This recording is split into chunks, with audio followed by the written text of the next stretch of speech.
Dito pa rin tayo ni Baby Kapudi sa Myeongdong at tour namin kayo sa Hello Kitty Building. Annyeong Becky!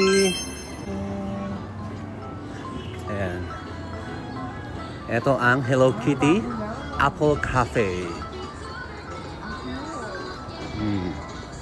Let's go!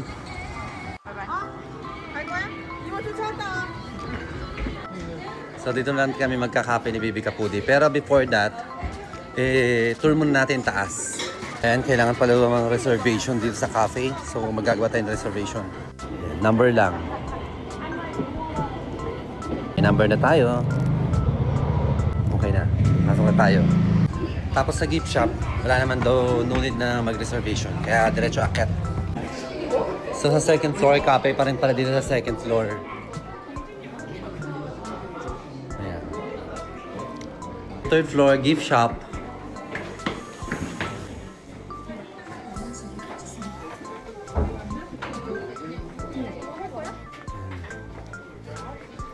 Mga souvenirs, puro Hello Kitty World.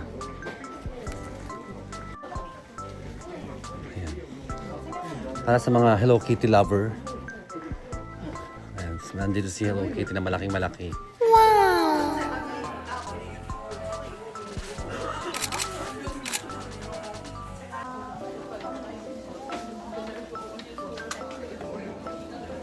Yun lang yung gift shop. Wala naman kami hilig sa Hello Kitty. Bababa na tayo. Number 39 yung number namin sa cafe. Ang cutie. Oh, diba?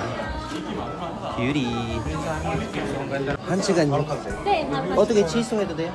네, 고객님이 할 수 있어요. 어떻게 해요? 잠깐만요. Kinancel na namin yung reservation number.